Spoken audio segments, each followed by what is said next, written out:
All right, here we go, ladies and gentlemen. We teased it earlier. You saw it online. Right now, it's the Toronto Maple Leafs welcoming the Edmonton Oilers to town. And we have Zach Laing with us from Oiler Nation, Daily Faceoff, and the Nation Network. This man right here knows his Edmonton Oilers, knows the NHL, so we had to have him on, especially with all the stories popping off right now about the Oilers, the rumors swirling. Hey, we'll get to all that, but let's introduce our guest. Zach, how's it going tonight, buddy? I'm doing good, man. I'm doing good. It's like you said, there's no lack of news going around right now. So, keeping busy trying to digest everything and figure out what the next moves are going to be for this Oilers team. Yeah, well, we'll definitely get to the Oilers in a moment, but I mean, just to give a little microcosm of them right now, it doesn't seem like it's happy times in Oil Nation. So, Yeah, no, definitely not. It's been a tough stretch here. They've gone, I believe it's 3-9-2 since the beginning of December here. Dave Tippett hasn't won a game behind the Oilers bench since December 1st. Fans are frustrated. They're frustrated by not only Tippett, but Ken Holland as well. And what a lot of people are feeling has been some pretty poor jobs by both of them in not only constructing the roster in the offseason, but also, coaching it on a nightly basis. well, we'll break down that just a little bit later on. But yeah, no, it's tough to watch. And I mean, as being a Leaf fan, we went through this beginning of the season and we've gone through this numerous times before. So it's nothing new to either fan base, but it sucks because when you have great players on your squad, you really want to see them take that next step. So we'll dive into them a little bit, but I want to ask you a question about the NHL as a whole right now. There's something that keeps going on and keeps happening. It's happening a lot more. And it seems to be these big hits, these headshots, guys getting laid out, getting leveled, having to answer the bell, et cetera, et cetera. But now you're seeing it like with the guy, Sam Bennett, getting suspended 3 games.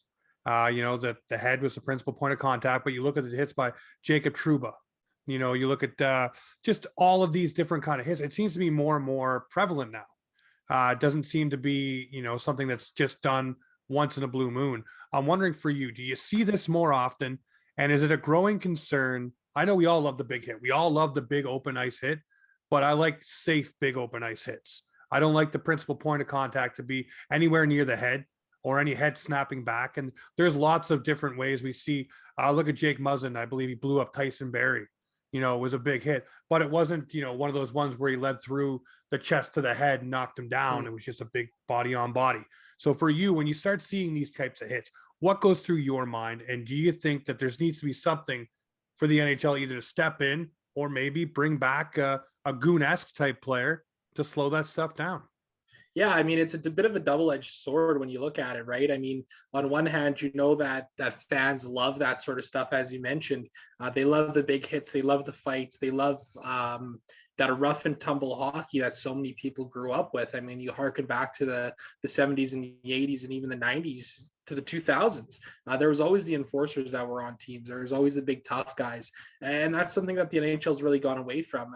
It's turned into more of a speed and skill game. But you still have these guys, as you mentioned, like the Jacob Trubas of the world that are out there looking to lay these big hits. As somebody who follows the Oilers, Jujhar Khaira was a guy that got blown up. He's playing on Chicago now. That's a guy who's had multiple concussions in his NHL career. So me too. I love seeing the big hits. I think it's definitely a part of the game. But as you mentioned, that principal point of contact being the head is something the league needs to get rid of. And, I don't think they necessarily came down hard enough on Jacob Trouba. And I feel it's a little bit ironic almost for them to kind of go now and hand 3 games to Sam Bennett for another hit that was a principal point of contact. It's frustrating as somebody who covers the league because you're getting no consistency in those calls. And that's something we're seeing also on a nightly basis on the ice, not only with big hits like that, but also other penalties. I know you wouldn't be any stranger to seeing what happens to Austin Matthews and Conor McDavid on a regular basis. Yep. I think it's deeper. I think the issues are deeper rooted than just, the big hits. I think there's a lot that the NHL needs to sit back and look at when it comes to the way the referees officiate games on a nightly basis. So where do you fix it though? Like, is there any way that you can, there's not one way you can do it. For me, I've always looked at the heavy-handed approach. Once you set a precedent, once you throw the book at a guy and say, this is no longer acceptable, and this is what will happen. We talked about this last week on our show too, about setting precedents for things that haven't been done before, like the salary cap. If you go over the salary cap, there is no set punishment that you get for going over the salary cap. It's completely arbitrary to whatever the situation may be. Same thing with a player leaving to go to the Olympics, which we'll talk about probably in a moment as well. But yeah, I think what you need to do is you need to set, this is what happens now.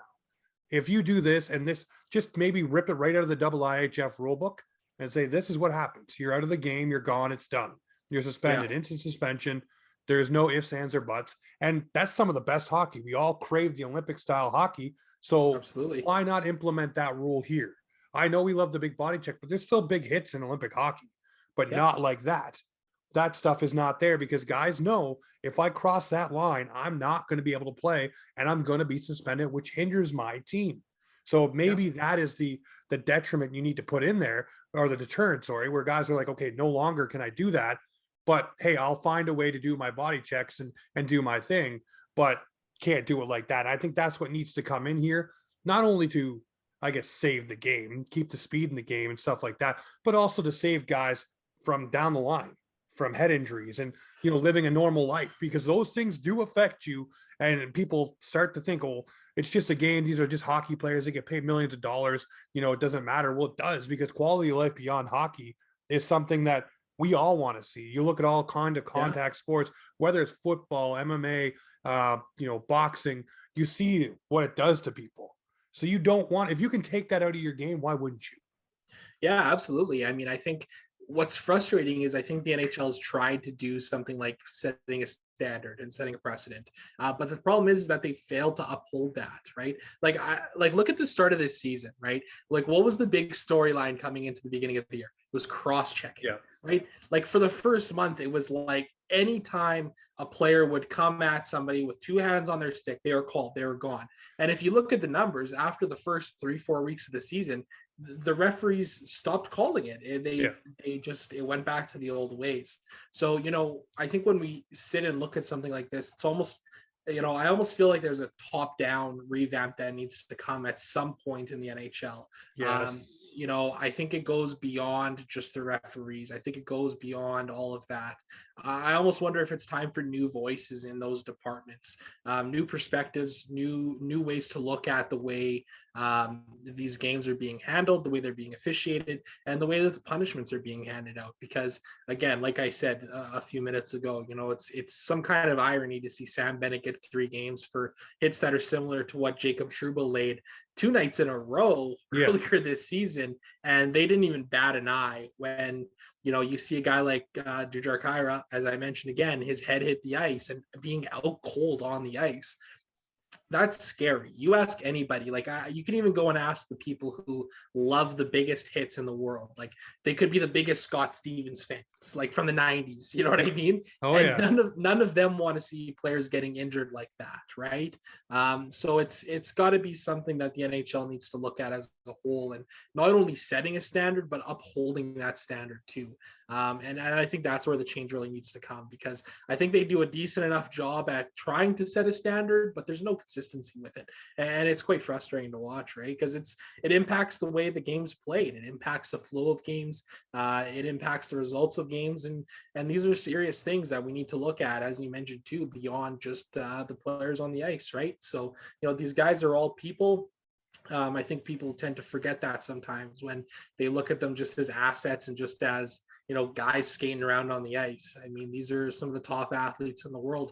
Even your 3rd, 4th line grinder types, like, those guys, they go down to the American League and they're like superstar scorers down there, right? So it's an incredible league. And I think, we all want to see players at the end of the day, being safe and taken care of by the league and the teams. No, you definitely do. And that's, like I said, I don't know, maybe just adopt that rule from the IIHF. That's the best way to say it, because then there's a blanket way. Then there's no way you skirt around it, right? It's there. This is what it is. It's black and white. There's no way to arbitrarily go around it or say, okay, well, we're not going to do this because this was the thing, or, Sam Bennett gets this because this is how we felt about it. This is black and white. This is what you did. This is what it is. It doesn't matter if you meant to, if that is the way the hit went through, no matter what it is. And that would eliminate it from the game. You would still get big body checks. You would still get guys getting blown up, but it wouldn't be like that. It just wouldn't. Absolutely. Because guys would say, I don't want to be losing 2-3 games on an automatic suspension, plus be kicked out of the game to leave my team behind like that. It just wouldn't be something they want to do. If you get 5 thrown out of the game and a 2-game suspension on top instantly, that's cut and dry. Just that's it.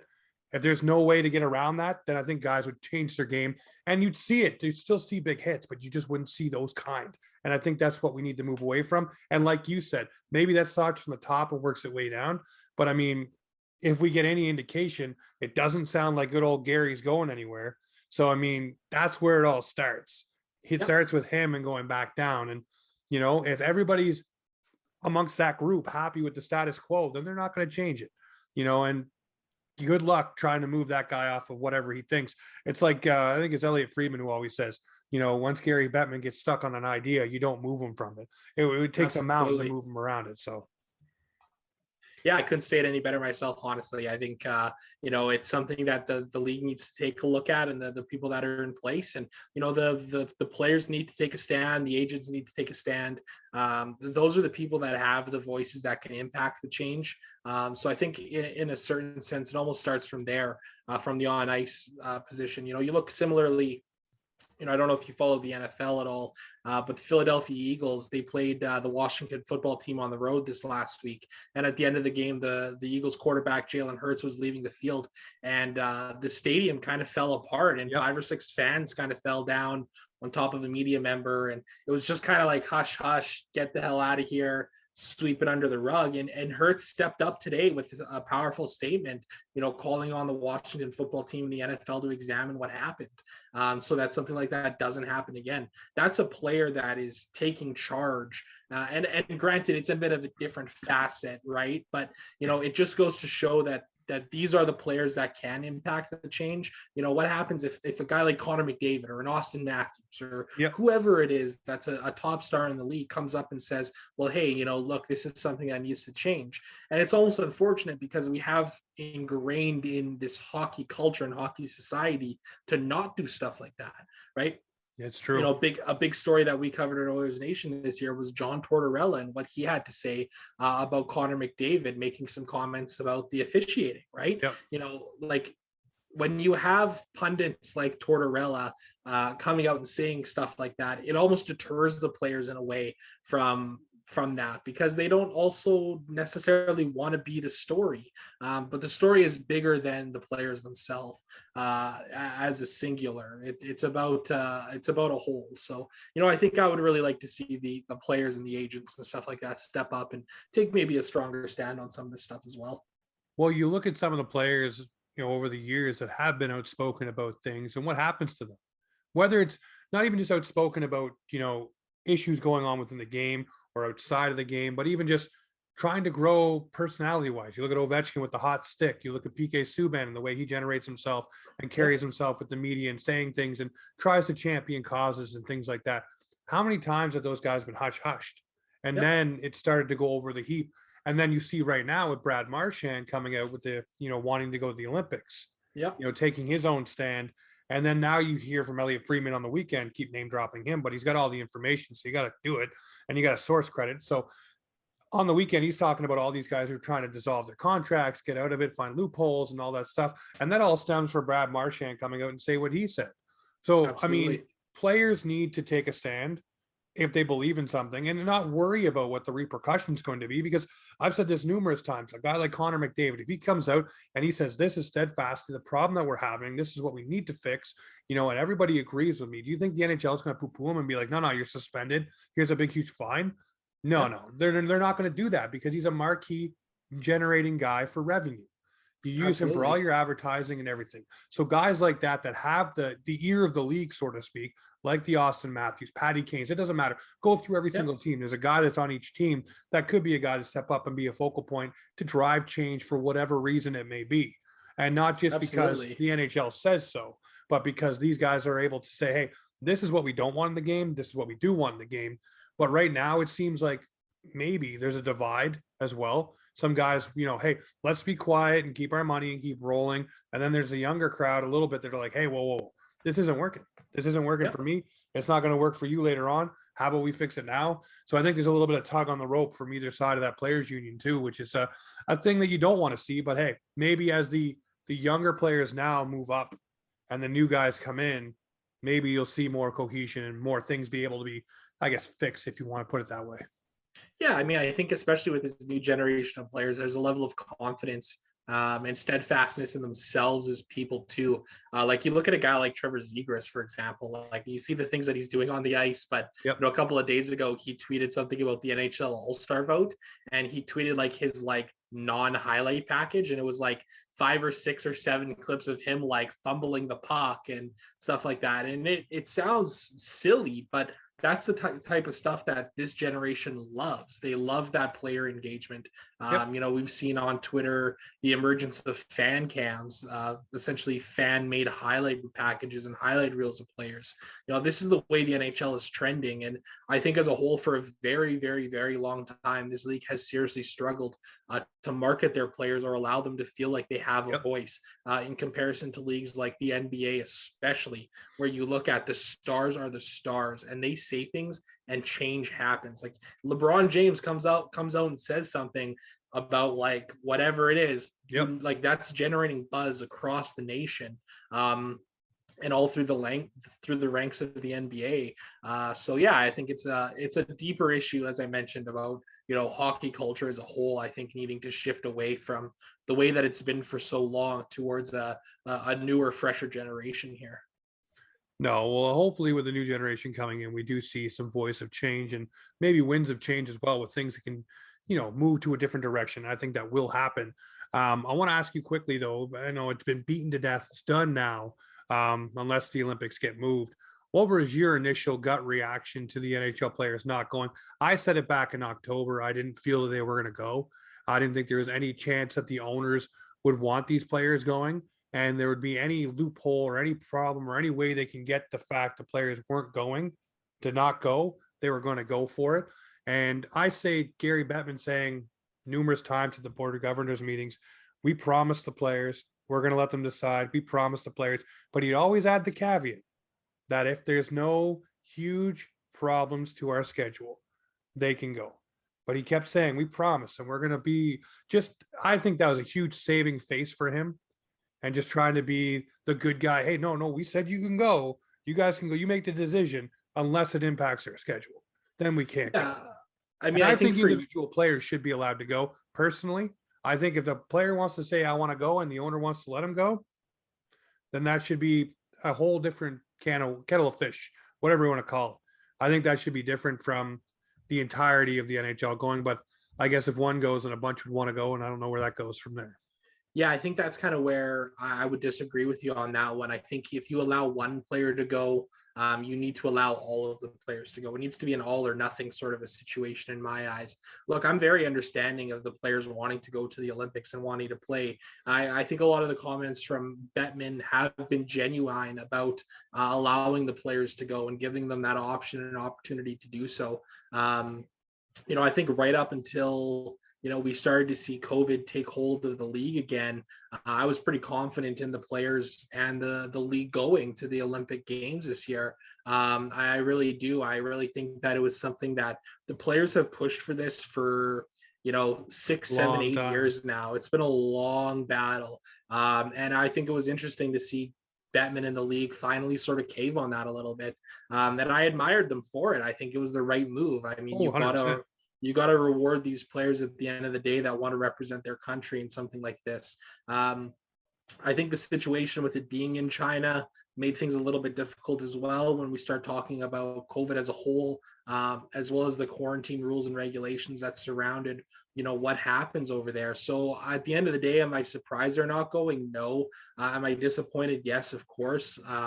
There's nothing more that I wanted to see than Conor McDavid playing on a line with Nathan McKinnon and Sidney Crosby. Yes. And I think any player or any person who follows the NHL would want to see that, right? Unfortunately, I think it was the right move at the end of the day. From a business standpoint for the NHL, at the end of the day, you got to set aside those emotions and feelings to realize and recognize that the NHL at the end of the day is a business. They have an 82-game schedule that they have to uphold and that they want to really uphold this year after having 2 back-to-back shortened seasons due to COVID of the pandemic, right? So is it an ideal situation? No. But I think at the end of the day, the players need to keep the foot on the gas pedal here and try and make it happen for 2026 when it's next comes around. So you look at the next go around. I was going to ask you this actually, so you led right into it.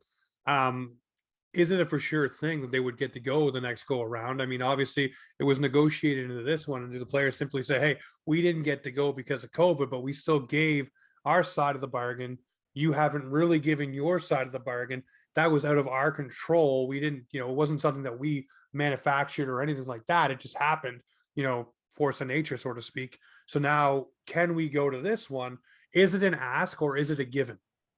As far as I'm concerned, it should be a given. Me too. I don't think it should be a question, really. The NHL players have had it the worst out of anybody in the entire league for the last 2 years. The escrow rate has climbed significantly. Players are giving up large portions of their salaries to the escrow and to keep the league afloat here. Yeah. And at the end of the day, how much has the league really done for the players in the last number of years here? Like, let's be honest, the players have gone the short end of the stick quite consistently.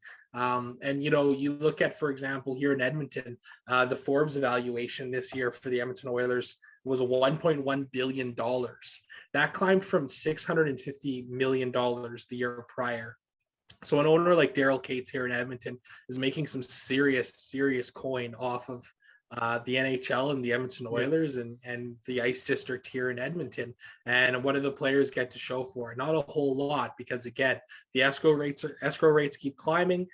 We got a flat salary cap for a number of years coming forward. So as far as I'm concerned, it should be a make or break thing for these players next go around. So the next go around, I think they should be a given. You're going, period. But here's the NHL's dangle, and it sounds like this is something that's gaining a little bit more steam. They would rather do a World Cup of Hockey and maybe satiate the need for these players to represent their country. And I say that's all well and good if you include all of the countries. Because if you don't include all of the countries and you have Team Europe and Team North America, which were, hey, fun teams, fun concept, liked it the first go around. But if you're going to try to use this as a replacement for the Olympics, I want all the teams involved, and I want every team, player to represent their team. I want that to be the actual way it goes. But do you think that the NHL may dangle that and say, hey, we'll do a World Cup of Hockey and we'll commit to a schedule maybe every 4 years to do that, but we can't guarantee you the Olympics? Would you think the NHL players would accept that? I don't know. That's an interesting question. I mean, I think the question that I pose is, why not both? Why don't we have the Olympics and why don't we have a World Cup of Hockey? You can cycle through them. Like, obviously we got the Olympics every 4 years. So why not have a World Cup of Hockey every 4 years in between it in the summertime for, 3 weeks or a month or something like that? Allows the NHL to maximize their revenues off of something like the World Cup of Hockey and give the players a chance to represent their countries on a national stage like the Olympics. Because, I think the World Cup of Hockey is great and all, but, a World Cup of Hockey gold medal doesn't mean as much as an Olympic gold medal does. It has a whole different level of stature to it. So I think, as far as I'm concerned, the players should be pushing for both. And I think, at the end of the day, the IOC, they probably would want the NHL players there too, right? Because if you got NHL players at your Olympic Games, you're filling stadiums, COVID forbidding, right? Yes. And then those NHL players will be bringing in revenue to the IOC and the IIHF as well through their play. So, I think they should push for both of it, because I think it would be fun. And for the fans too, like the fans of the game want to see as much hockey as possible, right? So the more hockey, the merrier at the end of the day is the way that I sort of look at it. No, definitely. Well, let me ask you this one about more hockey, the merrier, before we jump into the Maple Leafs and the Oilers here. The World Junior Hockey Championships, there's two rumors floating. One is they're going to restart it in April, or they're going to restart it in August. For you, we're talking about more hockey, the merrier. If I'm a betting man, I would say I'd rather do it in August, where there's no other hockey going on. It whets the appetite for the NHL. It gets you going, in the dog days of summer when there's no NHL hockey to talk about, really. All the teams are kind of, gearing up for their training camps and all that stuff. You don't really get much news. So that would be a little bit of a, hey, let's get excited for hockey bit.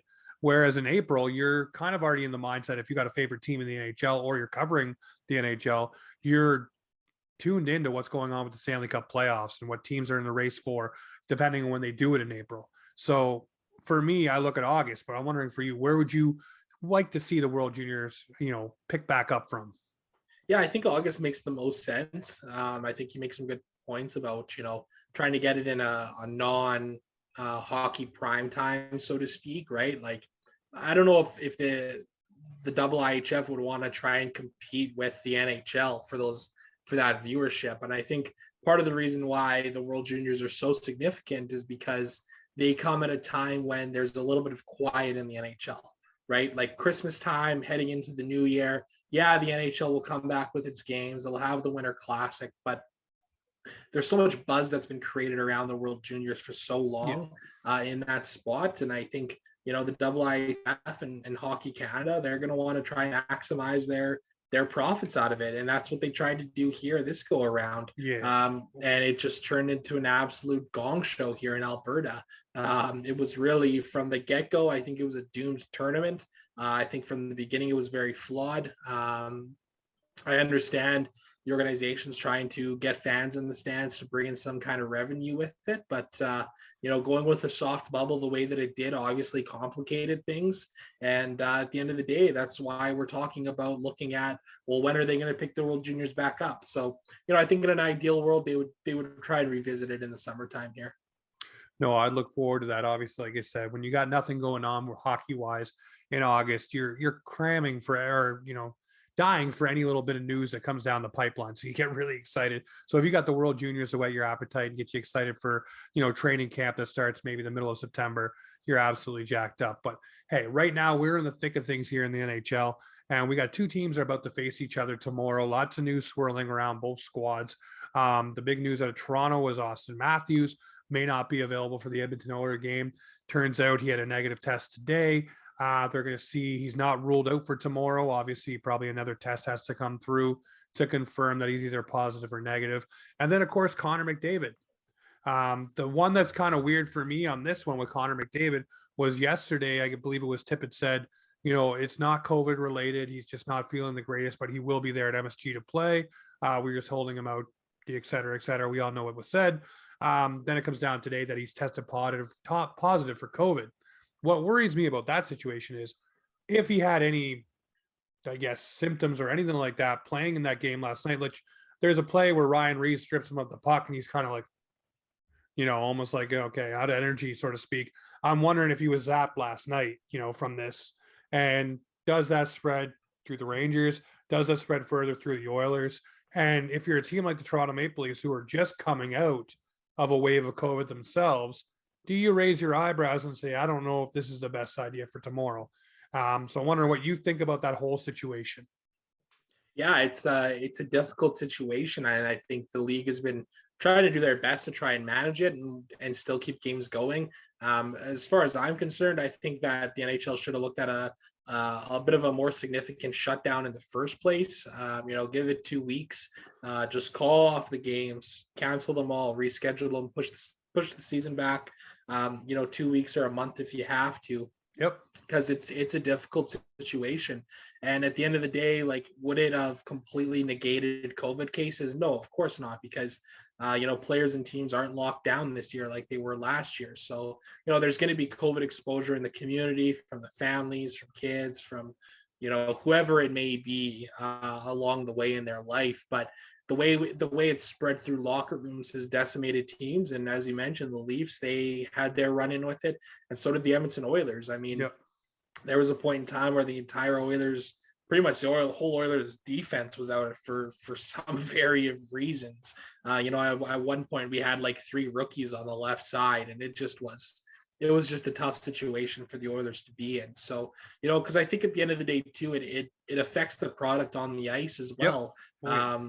When you have to look at like the Montreal Canadiens last week, who had like 3/4 of their roster that were just, I think right now it's 23 players off their roster. So, I mean, really, what is it? No, 22 players. So you got one player that's available who's an actual roster player, and the NHL's like, play on. Yeah, it's absurd to me because it impacts those players as well. because clearly the COVID will continue to spread. And I know there was a number of Canadians players that also ended up on protocols that were those call-ups as well. So it's a difficult situation. It's tough for the league to navigate. I understand trying to balance, keeping the season going, but man, at the end of the day, it's like nobody wants to see a lesser product either. And I think that's part of it. Nobody wants to see these stars missing games. Nobody wants to see rosters full of, incomplete players, so to speak, playing at the NHL level. So it's a tough situation. And I mean, hindsight's always 20/20 in situations like this, but you have to wonder if just shutting it down for a couple of weeks isn't the worst thing for them to do. Yeah, I think the only thing they're looking at now is, I guess it was explained the best way. You look at each team and how many games they've had canceled so far, and then you look at that 3-week window that you have in February where the Olympics are supposed to be, and that is supposed to be, how much runway a team can lose and be able to make it up in that time. And I think a lot of teams have already kind of encroached on that, so you can't really go beyond where they are. That's why they're probably telling Montreal to play, and a lot of these Canadian markets that were waiting for fans to be able to return, same story, right? It's just play on. You got to play because there's no more runway for us to give you. We've given all that we can, and we're going to make up some dates in February, but it's no guarantee you're going to get them all either. So that's the other problem. But I look at this one here and I just say, I hope for the players' sake, I hope for Connor McDavid's sake that it comes back as a false positive, because I really do want to see Connor McDavid versus Austin Matthews. Like you said, you never want to see a depleted product. One thing that kind of tugs on my heartstring, I was a big Zach Hyman guy here in Toronto. The hashtag Hyman Hustle was a strong one for me. Got it on the back of a shirt and everything like that, man. I love that guy. I really wanted him to come back to Toronto and get that fan effect, where he's, everybody would be showering him. Yeah. Obviously loved here. Want to ask, Zach Hyman coming to the Edmonton Oilers, has he been for you guys as advertised? And do you guys love him as much as we loved him in Toronto? Because obviously we still haven't forgot about him. Yeah, he's been everything and then some for the Oilers on the ice for this market.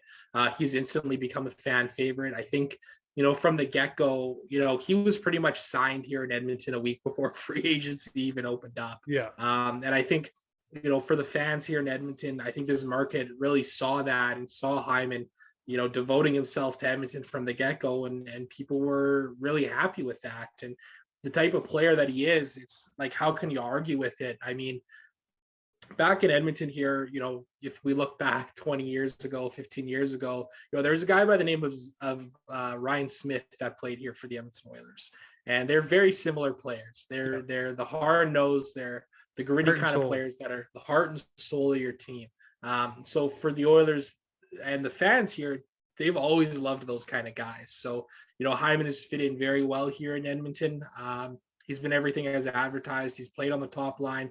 He's played on the second line. He's played on the power play. He's played on the penalty kill. The quotes every night are about Hyman, how hard he works, how much players can feed off of him too on a nightly basis. He's the exact type of guy that you want. As you mentioned, these fans know all too well about him. So yeah, no, he's been a great addition to this Edmonton Oilers team for sure. So let's talk about the Oilers as a whole. Obviously, a lot of stories swirling around Dave Tippett, if he's going to be behind the bench. I didn't predict, and this is one thing for me, I don't particularly like when a coach sewers a player, so to speak. And I feel like he kind of did that to Koskinen.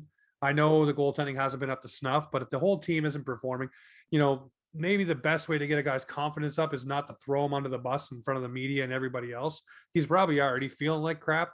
The team's not doing well. And, why I don't understand the whole, I guess, reverse psychology, trying to motivate a guy through the media to pump him up. Because to me, I think that would just push him down further and make him not want to be, that player that plays well for you. And that kind of didn't sit well. So I made a video today about it. I just thought it was kind of, I don't know, kind of greasy almost. Wondering how you guys feel in Edmonton. I got a lot of feedback. My comments over on TikTok are exploding with Edmonton fans saying that they don't understand that he's a, garbage goaltender and, he needs to stop the puck more. I'm just like, man, this guy, we talked about the human element not too long ago here. I'm like, this guy is a person. He reads these things. He hears these things. And I don't know about you, but if you're ever called out in front of people, whether it's at your job or anywhere, you don't exactly feel the greatest about it. It doesn't sit well inside of you. And some people can use it as motivation, but most people don't. So I'm wondering for you, where do you fall on that one with Tippett, what he said about Koskinen there? So I think when we talk about Mikko Koskinen, we have to go back 4 years now to really recap Mikko Koskinen as a goaltender, Mikko Koskinen in the Edmonton market. He came here, he was signed by Peter Chiarelli, and days before Chiarelli was let go by the Edmonton Oilers, he signed Koskinen to a 3-year deal with a $4.5 million cap hit. And Koskinen had been coming off, 2 or 3 weeks of being a .920 goaltender. He was playing some really good hockey. And some fans really took it sideways, and it made things difficult immediately for Koskinen here in this market. This is a market very similar to that of Toronto in terms of the way they are reactive to moves. So Koskinen's had it tough, and I think that the market has been hard on him for a long time, and not just from the fans either, but from the media members as well here in this market have been pretty hard on him. Mikko Koskinen is an NHL goaltender. He's not a starting goaltender. He's a backup goaltender. He's a 1B. He's a guy who can play out there 30, 40 games for a season. And I think this year, and last year as well, the Oilers probably leaned too heavy on him at times. Last year, it was the Mike Smith show in Edmonton. He found the fountain of youth. Smith was incredible last year. 2 years ago, the team tried to go out and get Jacob Markstrom. They weren't able to do that. Markstrom signed in Calgary, of course. And the Oilers kind of said, well, you know what? We'll go back to Koskinen and Smith for another year. And then, this year, just before free agency, they locked up Smith to a 2-year deal. And it was kind of like, oh, okay, well, Koskinen's going to be on the move, right? That was kind of what the expectation had been, and that never came to.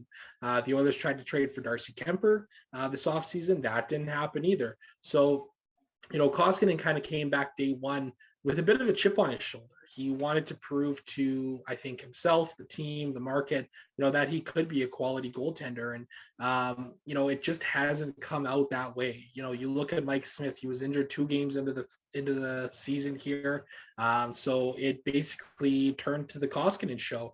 And what happened is what we expected to happen. Koskinen struggled, and he's continued to struggle. He has what we tend to call soft goalitis. He lets in some squeakers on a pretty regular basis, especially early on in games, and it can be pretty deflating. The Oilers have scored the first goal in 30% of the games they've played this year. So this is a team that's consistently being forced to play from behind. Part of that falls on Koskinen, but part of that also falls on the players in front of him. And what happened the other night against the Rangers was 15 seconds into the game, Koskinen tried to play the puck behind the net. He fired it over the glass. The Oilers went on the penalty kill. They killed it off. 4 minutes later, he tried to play the puck behind the net again, and the Rangers just had the jump on him. Ryan Strome was able to get it out in front. Alexis Lafreniere had a wide open net to score on. And it was a head-scratching moment. It was a head-scratching move because it's not something that Koskinen does well. Like, he's not Mike Smith, right? Yeah. Like, Mike Smith is a guy who can go back there. He can set up defensemen. He can set up forwards by playing the puck. It's something that he's very, very good at, and a skill set that not a lot of goalies have in the NHL anymore. Koskinen tried to be Mike Smith against the Rangers. And, after the game, I was shocked to hear Tippett throw Koskinen under the bus as hard as he did. It wasn't a light prodding. It was definitely it was difficult. And I think, part of that came from frustration from Tippett himself as to the situation that he's in as a head coach. As I mentioned, he hasn't won a game behind the bench in now over a month and counting. And it's not looking any better tomorrow night against the Maple Leafs either. So it's a difficult situation. That's a W for you guys. Don't worry. Yeah.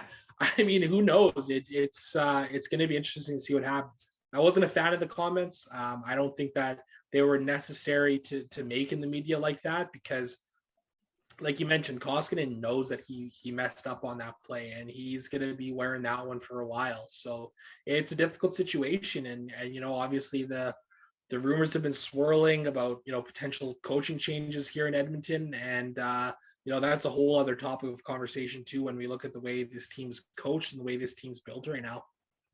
Well, that's one question we're going to bleed into right now. We're talking about Dave Tippett and the frustration there, and the frustration may be, if you start hearing whispers in your own ear about things that may happen, or, you see all the things circling and swirling, and then you have reports, hey, people asking, hey, have you reached out to Mike Babcock and talked to him yet? And you have Holland saying, no, I haven't spoke to him since November. Why were you speaking with him to begin with? And here's the situation why. But then you're like, okay, so you have talked to him, so what's going on? So I can see the frustration there. And I want to ask you, a coach like Mike Babcock loves a player like Zach Hyman, but loves guys who work hard. And we've seen it in Toronto. Leo Komarov was really high up the depth chart. He shouldn't have been, but he was. Yeah. Do you think a coach like Mike Babcock and what he brings could bring a stabilizing factor to the Oilers? One, but two, also bring out the best in some of these players and get them to play. One guy that probably won't be a big fan of it is Tyson Berry.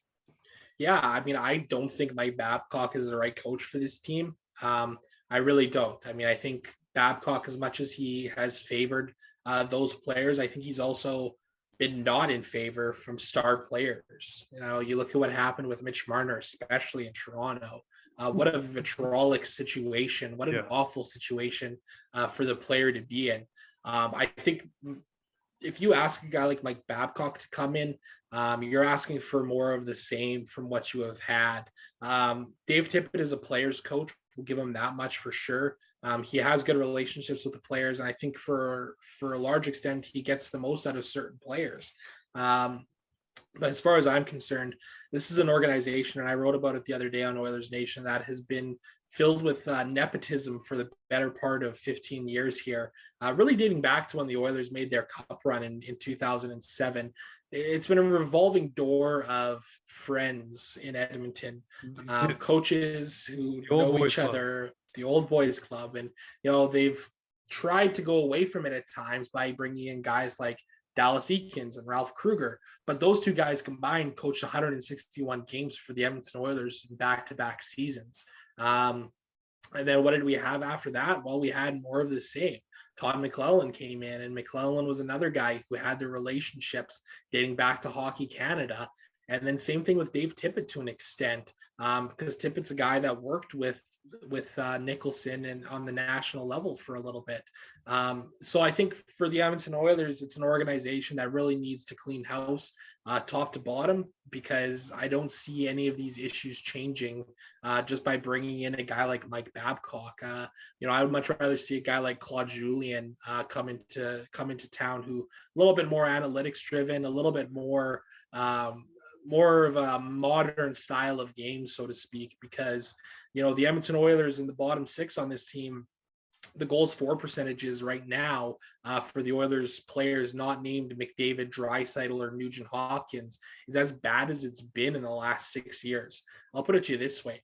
Peter Chiarelli built better defenses than Ken Holland did in Edmonton. And that's really saying something, because Chiarelli was a guy who seriously struggled in this city when it came to managing assets and managing players in the trade market. So it's a difficult situation, because I almost am starting to wonder if the players are quitting on the coach as well.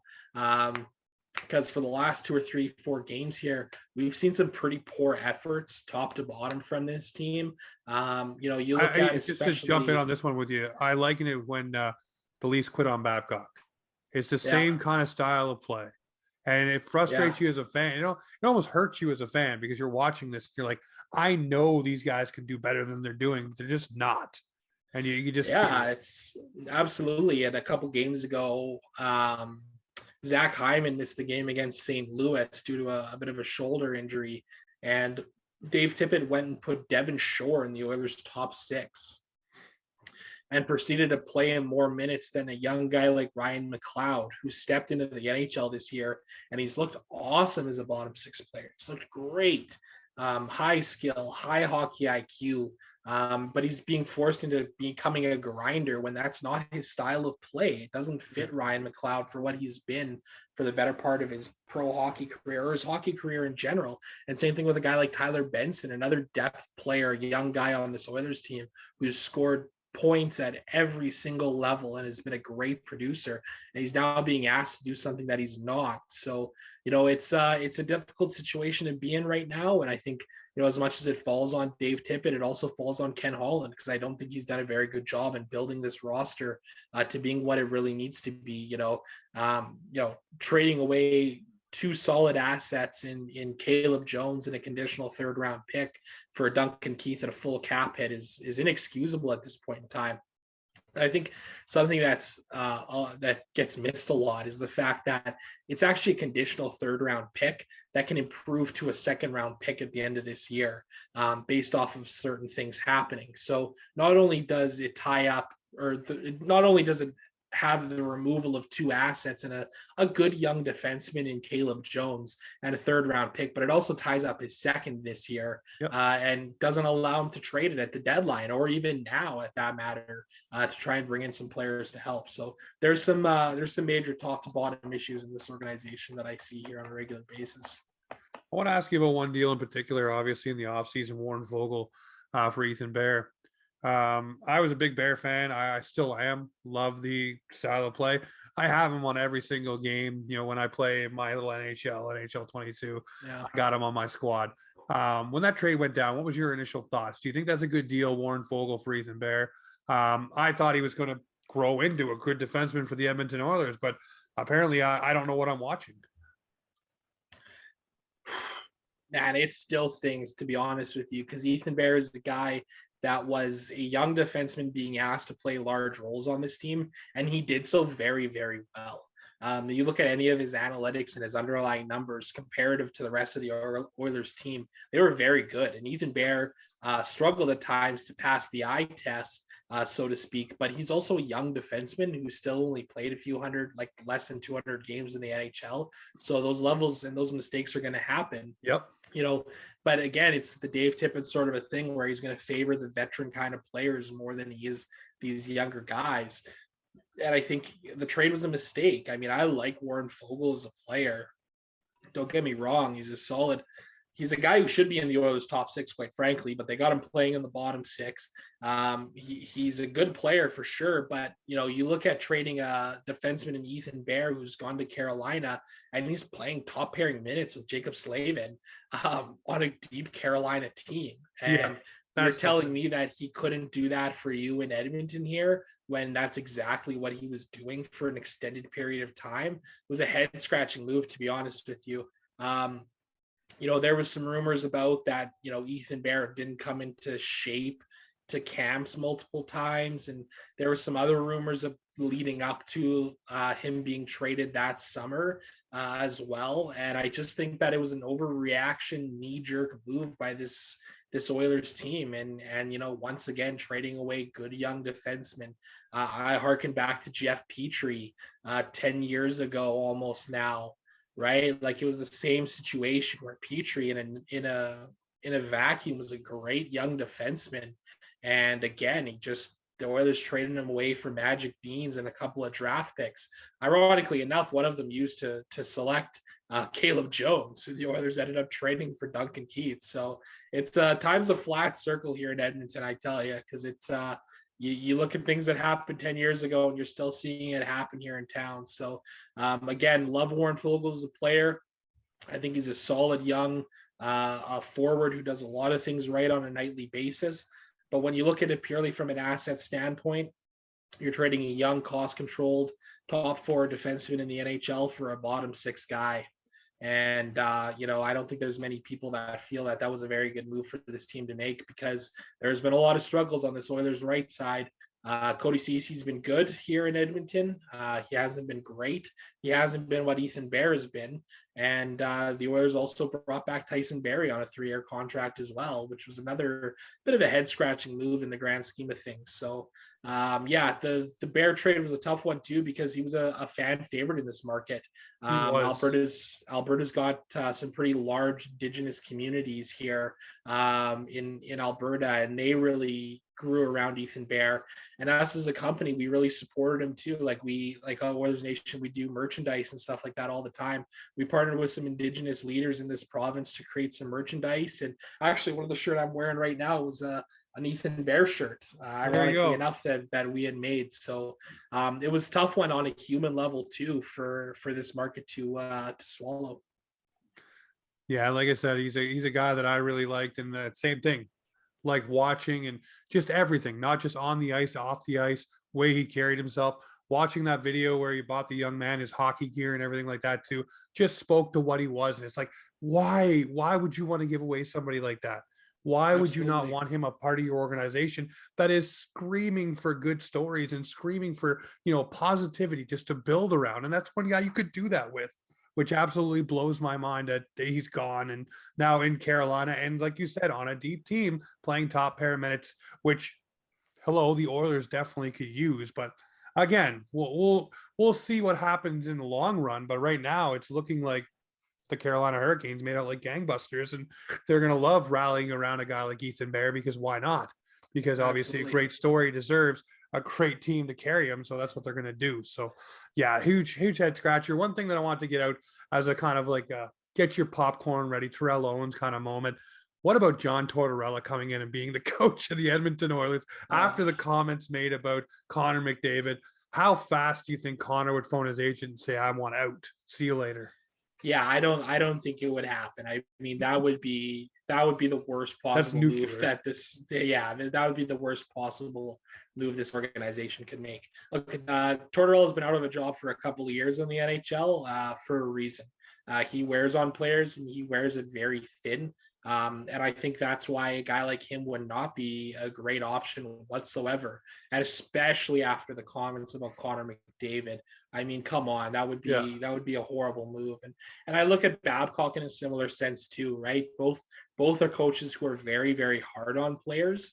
And not that I necessarily think this team needs somebody who's soft per se, but I think this team needs a coach that they can rally around and feel good about. Look at Bruce Yeah. Boudreau. Look at the Vancouver Bruce, there it Canucks. is. Yeah, Bruce, there it is, baby. I mean, it's been great to see, but this is exactly what the Oilers need. They need a Bruce Boudreau who can come in and kind of be a little bit of a lighter coach, so to speak. Obviously, still demanding of the players, right? Like any coach would be in the NHL, but somebody who's a little bit more player friendly. Because I think over the years, the Oilers have had too many coaches come through this city that have been the hard ass style of coach, and I just don't think it works very well in this market. No, well, we see the same thing here in Toronto with you know, the kid touch, the non-kid touch, the, you know, the Babcock way. It just the Lou Lamoriello thing too, breathing into that as well. You know, where you had it on both levels. Like, hey, this is how you're going to carry yourself. This is how you're going to be around the rink. Hey, and then by the way, this is the way you're going to be on the ice because he said so. So no matter what, you had no breathing room wherever you were in the building. So it was a, you know, a breath of fresh air to see Kyle Dubas and Sheldon Keefe come here. I want to get your outsider opinion before we talk about the game itself tomorrow and what to expect from both teams, which I'm expecting probably a little bit of a sloppy game. But for the Toronto Maple Leafs, you look at this squad and what they've been able to accomplish in the regular season out of the Washington Capitals for so long.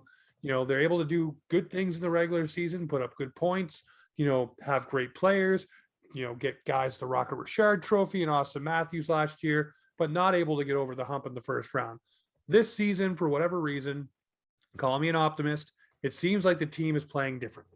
It seems like they play for one another. It seems like they have the right mix of guys who have skill, some guys who can grind, some guys who don't care. They'll throw their body in front of everything. Hey, Andre Kasha, how you doing? And then you got guys like Michael Bunting that fill in the Zach Hyman role, not perfectly, but is doing quite well. And then you have guys that haven't fit yet, but are still trying to find their way, like a Nick Ritchie.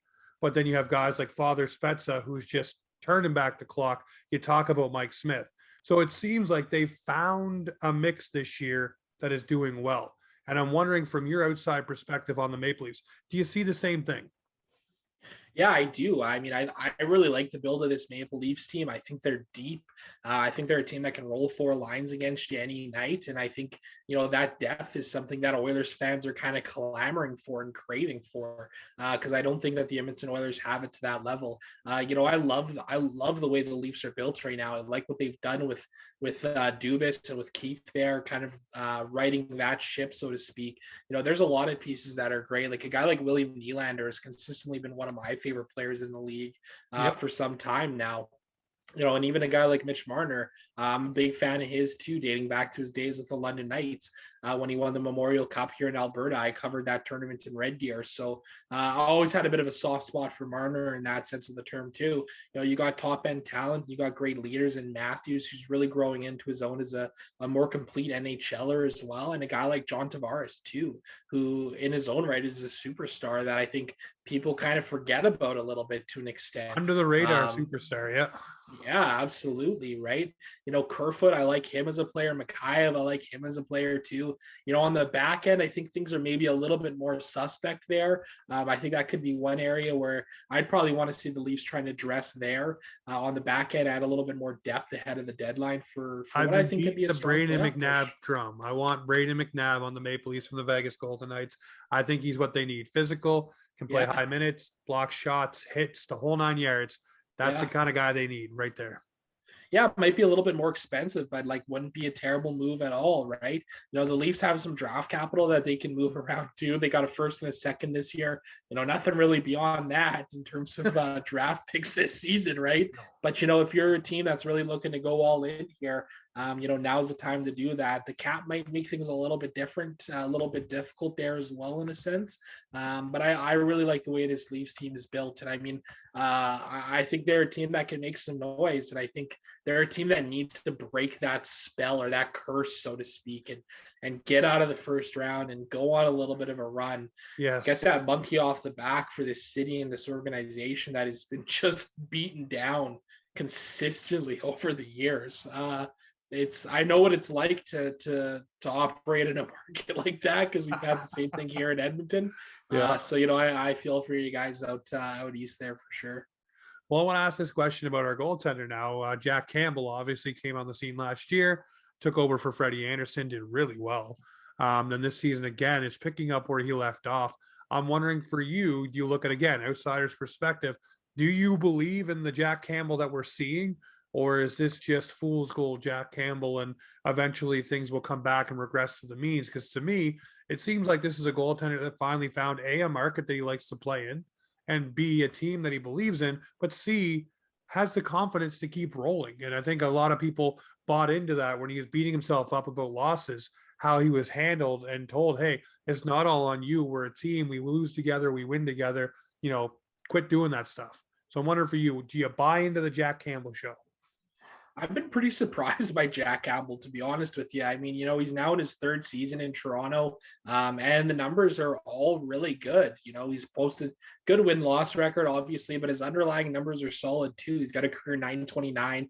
This year, he's got 20.3 goals saved above average. That's an incredibly impressive number. Not what I expected, to be honest with you.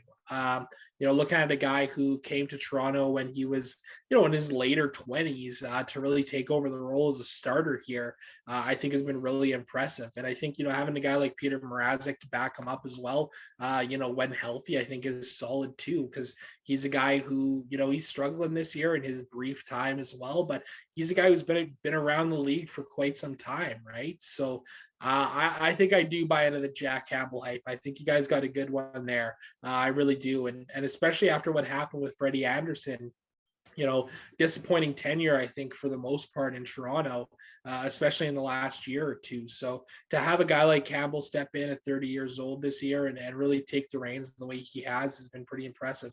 One of the brightest spots in the whole league, as far as I'm concerned. No, definitely. And it doesn't hurt. Again, we talk about good guys. He's got the big smile. He's as genuine as they come as the nice guy stuff goes. So for tomorrow night, we have the Toronto Maple Leafs. We have the Edmonton Oilers in town. Wondering for you, for the Edmonton Oilers to beat the Toronto Maple Leafs tomorrow night, provided we'll say Conor McDavid is in the lineup, what do they need to do to be able to beat the Toronto Maple Leafs? Oh man, not get scored on first. You can laugh at it, but honestly, man, it has been really difficult. And it happened again in New York this last week.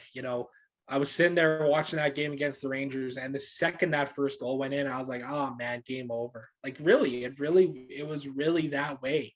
The Oilers got to come out strong in that first period. They got to find a way to get an early goal, kind of get the monkey off the back. It's going to be interesting to see what happens. I think in the next day or so here. I wouldn't be surprised to see Stuart Skinner recalled from the American Hockey League to come in and start tomorrow against Toronto. He's played in Edmonton for a brief time here, but he's played a couple of games and he's looked really solid doing so for the Oilers. I've actually been quite surprised with the way he stepped into the league, into the NHL rather this year. Posted some strong numbers for this team. And I think he's a guy that's probably needed in net right now. And I know that's weird to say about a guy who's 23, 24 years old, still a young pro netminder, but he's a guy who's showing that he can compete and play at the NHL level. And the players seem to be more confident in front of him. And I don't think that confidence is there for the team in a guy like Mikko Koskinen anymore. So it's a difficult situation. And I think, if the Oilers have any hope to try and win this game against Toronto on Wednesday, they need to come out with a strong first period and find a way to have a lead after the first frame. Well, one thing for sure, when Conor McDavid plays the Toronto Maple Leafs, he always pulls a trick out of the old bag and does something to wow everyone and basically say, hey, this is a player you're not going to get in the Toronto market, but I'm going to light you up when I'm here because I'm from here. So if he's in the lineup, I give the Oilers a full marks and full chance. And I don't think the Leafs are going to take them lightly. I do, like I said earlier, think it is going to be a sloppier game. You look at Toronto, yeah, they beat Ottawa 6-0, but it's Ottawa right now. They're a team going through their own woes. But I do see it being a much more sloppier, not connected game. Of course, with the Oilers going through stuff with Conor McDavid right now, Leafs going with Austin Matthews. You look at practices, everything's all over the map. I mean, we had Alex Biega in a forward position today because Andre Kase wasn't available, hurt himself in the gym before practice. So there's all kinds of weird things going on. So I'm looking for a sloppy game.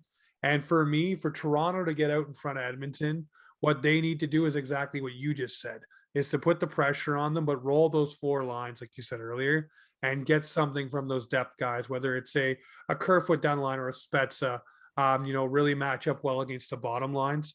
Because I think when you go head to head with the top two lines, they can definitely play each other into a stalemate, watching each other do fancy things because that's what they do. For me, I see Edmonton probably winning this game, to be honest with you. And that's coming from a Leafs fan. I just have this weird feeling that it's going to be the Conor McDavid show if he's in the lineup, or the Leon Draisaitl show, and it's not going to be stopped. I think the Oilers need to stop the bleeding, and they can do it with the Toronto Maple Leafs. And if you beat a team like Toronto, who's doing quite well recently, that may just stop a lot of the pundits and people saying things for at least for one night, that you put, a bow on it, so to speak. And beating a team like that, and if you do it convincingly too, I'm not just saying eking at a 1-goal victory, winning maybe like 3 or 4-0 or 4-1 or something like that. I could see that silencing the masses. It happens here in Toronto all the time. The Leafs seem to go on these little spells, and then they beat a team that everybody says they're not going to beat, and then everybody's like, "Whoa, wait a minute! Oh, these guys are good. These guys can do this," and it gives them that moment to breathe. And maybe that's what the Oilers need right now, is a moment to breathe. It is exactly what they need. I'm definitely less optimistic of it coming against Toronto, that's for sure. Toronto seems to have had the Oilers number for a while. Look for a guy like William Nylander to have another good game, because he always seems to score against the Edmonton Oilers. I don't know what it is, but did you hear what he did? He was off in his COVID protocol for 10 days or whatever, playing Call of Duty, comes back and scores 2 goals with limited practice time. It's like, wow. Okay. Yeah, he's a great player, man. He really is. I think he's a guy that the Toronto market seriously underappreciates, because I don't understand that one single bit. I understand your angst against a guy for holding out for a contract. But come on. I mean, for bang for your buck, he's a great player, and he loves to play in Toronto. He's a guy who should be making Marner's salary, honestly. I think he is that good of a player that he should be making that kind of money. But for the Oilers, I mean, we've struggled on the road this year, 8-7-2. Yeah, that sounds pretty good, but the Oilers have had 2 extended road trips this year where they barely scratched 500. Earlier in the year, they lost on the road in games to Buffalo and to Detroit, where they played down to the level of those teams. I just don't see it being a game where the Oilers get up for it. Again, things have been tough in this market here. Issues are starting to seep into the Oilers locker room as well. What's difficult for the Oilers too is that, they play tomorrow night. They don't play again, or they're not scheduled to play rather until Monday due to some postponements. So this is a game that in a sense is almost must win for this club. I think any game at this point is must win for them, but doubly so considering that if the Oilers have another loss tomorrow night or Wednesday night against the Leafs, and they have to sit with this for another 4 or 5 or 6 days, at the very least, because they're scheduled to play Ottawa on Monday. That game hasn't been postponed yet, but I wouldn't be surprised to see it happen. And then they wouldn't play for another 12 days, pretty much after tomorrow. So things could be getting pretty hairy pretty quickly. So the team needs to come out. They need to have a strong start, as I mentioned. But for the Leafs, if they the game plan against the Oilers is simple. You come out in the first period, you get pucks in deep, you're physical on the board, you separate player from puck as much as you can, you find a way to score a goal early, and you take the life right out of the Oilers. It's a simple game plan to play against the Oilers at this point in time. So I don't think I have a level of confidence that the Oilers will be able to come out on top. But hey, stranger things have happened, right? Listen, if it's a must-win game and these guys got to win this one, obviously, because you don't want to be sitting with that. I'll say this. I'll ask you to say this. A prediction on this. If the Oilers lose tomorrow night, do heads roll?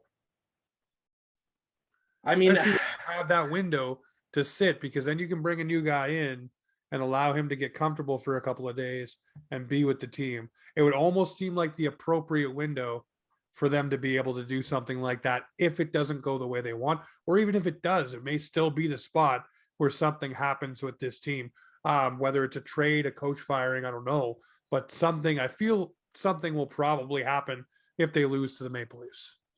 Well, the Oilers are in a tough spot. I mean, I think at this point in time, there's no better time than now to make a coaching decision and a coaching change, even if it's like, in my eyes, I think the best move the Oilers can make would be to let go of Dave Tippett and bring up Jay Woodcroft. He's been the Oilers American Hockey League affiliate head coach for the last 3 years. He's done an incredible job down there. The Bakersfield Condors have been one of the better teams in the AHL for the last number of years, with very young teams as well. And a lot of those players have graduated up to the NHL level now. So there's a level of familiarity that Woodcroft has with a lot of the players that are on this roster. I think it's difficult for the Oilers and Ken Holm to try and make a trade right now. And I think that's where I don't know if that's the right move either. The Oilers are, $7 million into the LTIR right now. They have quite literally zero cap space to work with. So any trade is a dollar in, dollar out. And I don't know if I can name a single team out there in the NHL that would want to scratch the Oilers back right now at this point in time and give them a player to help out, right? So, I think when you look at it that way, it says, okay, well, the only option the Oilers really have right now to make a serious change is a coaching change, right? Unless you're moving out a bigger salaried player. But is that going to happen? I don't think so. I mean, you maybe are able to move out a guy like Tyson Berry, but again, it's got to be dollar in, dollar out. And I just don't see any team in the league wanting to help the Oilers out with that. So, I think if the Oilers lose, I would not be surprised to see heads roll in Edmonton. Yeah, well, it's the old saying that Jeff Merrick always uses. When you're sinking, teams don't throw you life preservers, they throw you anchors. Absolutely. Absolutely. So that's the one right there. Well, Zach, it's been awesome to have you on. Obviously, we look forward to the game tomorrow night. Don't look out for too many tweets from me. I might chirp you a couple times to at least actually get up. But hey, if the Oilers win, I will send you a good old winky emoji, because maybe I put some good juju on the team. But Zach, it's been awesome to have you on. Where can people find you, find your work, just in case they already haven't? I know you're pretty big in the Oilers scene, but maybe there's somebody under a rock somewhere that hasn't heard of you yet. Yeah, I can find me on Twitter at ZJ Laing, ZJLAING. Find me at OilersNation.com. You can find me at dailyfaceoff.com. We've been doing some great work over there at DFO this year. We hired Frank Saravalli, formerly of TSN, so he's been running the show there with us, and we've been having a ton of fun with hockey content there. So yeah, come find me on Twitter, come find my writing, and always down to talk hockey with anybody. So. Well, we look forward to having you back on, obviously, towards maybe the end of the year. Hopefully the Oilers' fortunes turn around. But this has been Offside Hockey Talk, where hockey comes to town.